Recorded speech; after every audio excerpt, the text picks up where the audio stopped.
Boys and girls, hi. This is your second video for Tuesday, May 5th. So for math. So let's go ahead and finish up. We are back to page 608. Make sure you have your math book with you. And we're going to be working together on some of these. And some you're going to be doing on your own. For instance, on the last video, you were asking some family members or friends about their favorite snack.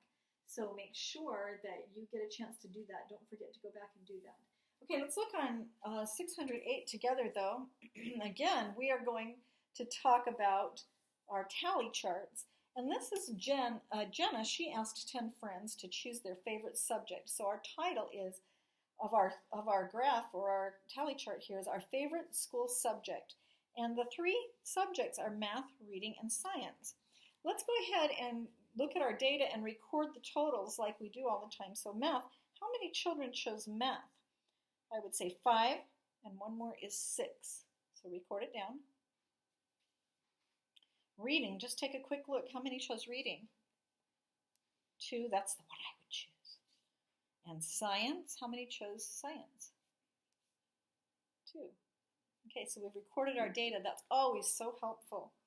Predict. Now, when we were talking in science about, or in reading and science about weather a couple of weeks ago, we were talking about how we would predict something. What do we think will happen? What do we think is going to come next? And so when we're predicting here, we're going to think about what would come next.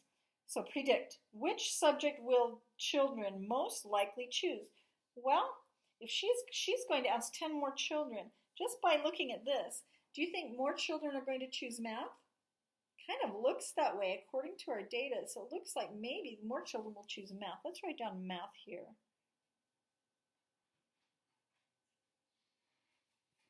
Okay. And now number 10, predict. We're going to think again what's going to happen next, or most likely going to happen next. Which subject will children least likely choose? Wow.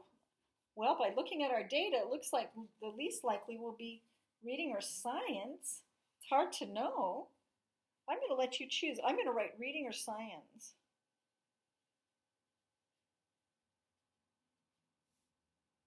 And I'm going to go down below. How can you prove if your prediction is good? You can try it. Okay? Now, I looked at the data to see, but you might say, wow, I think if I ask, it's going to be the most people are going to like reading. Your prediction can be different, and that's super fine. Instead of writing this down, one way you could prove that is by asking 10 people. You can do that if you want. That's not a requirement, but that would be interesting to see if that's what came out. Okay? Down below, let's look at number 12. You can just cross out number 11. Okay? Number 12, complete the tally chart to show the number of votes.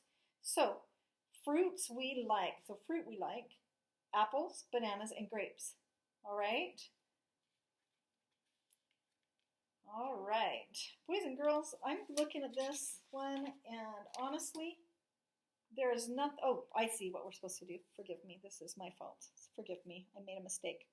I knew what was supposed to happen, and I kind of lost my train of thought. So apples, I'm looking at my total. There are 4 tallies. 4 kids chose that. I don't see the tally marks here, but I'm looking at the total, and the total says 5. I need to add in my tally marks.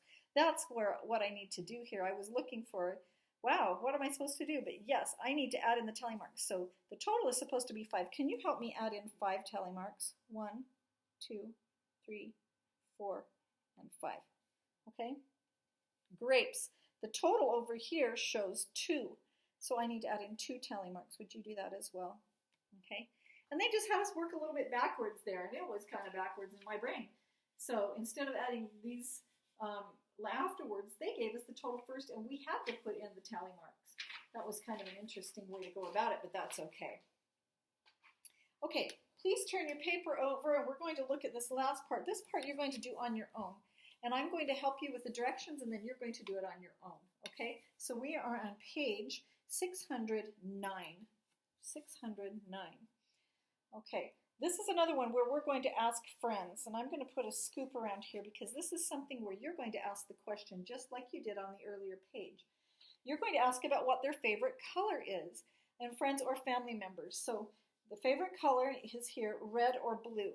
Okay, and you can ask me, Miss Ward, what is your favorite color between red and blue?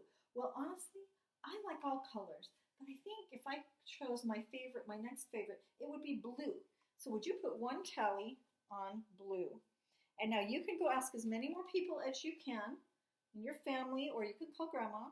Ask, don't forget to do the totals right here. You need to write the totals down. That's important. And make sure the tally marks match. And then you're going to ask two questions. How many children chose red? And how many children chose blue? Your answer will not be the same as mine. If I ask people, it might be totally different than somebody else's because you're asking different people. That's what's so cool about it. So make sure you can ask that and then write that down. Okay? Let's look down here at our problem solving. Jason asked 10 friends to choose their favorite game. He will ask 10 more children, and we're going to predict. Boys and girls, I'm just going to have you cross this one off. Okay? I can see what he did here, but I don't need you to predict on that. I want you to go down. I want to check the other parts. So you can cross out 3 and 4. Write a question that can be answered by making a tally chart. Cross it out. We've talked about it. We can answer any question. Okay? Silly, silly, silly questions. Backside, happy birthday, by the way. Gave you 2 freebies there. Which insect, number 1, which insect did the most children choose? Circle the answer. Favorite insects, the totals here. Ladybug, bee, or butterfly? Ladybug, 3. Bee, 1. Butterfly, 7. Which insect did the most children choose? Circle it. Circle the number that is greater. Would you underline this? Greater than 54. Okay? And then write the number. Which one is greater than 54? Write it here and here. So you need to write it. Blank is greater than 54, and then write it here using the greater than symbol. Okay? Use the model. Write the number 3 different ways. So we have 110. I'm going to help you here. And how many ones are outside of here? 4 ones. So 110 equals 10, right, plus 4. And I want you to write down the answer. What would that total be right there? So 110, 4 ones equals 10 plus 4, which would equal this. And it's actually pretty cinchy stuff for such smart kids, okay? I want to talk to you for a second about that predicting. Predicting is an important thing, but it's all about your own opinion. What do you think will happen next? So I want you to be, instead of doing it on this paper, I want you to predict a lot of different things. I want you to predict what your mom will make for dinner. I want you to predict what the weather is going to be like. I want you, especially when you're reading, to be predicting what's going to happen next and be thinking about things that have normally happened. So that's really helpful. The other thing I want you to do in math today is to make sure you get out your star erasers, practice your math facts. Okay, you're going to be doing your math iReady, which is really important. And the last thing I want you to do is to go into the social studies and science video section, and I want you to watch a video. You can see it. I'm sorry, you really don't have to go to the social studies and science. I have just right here on this page a link to holidays, okay? And so if you'll watch that, that has to do with our celebrating holidays and different things around the world. So I'm very proud of you. I hope you remember to do your math homework and your reading homework tonight. And I will see you on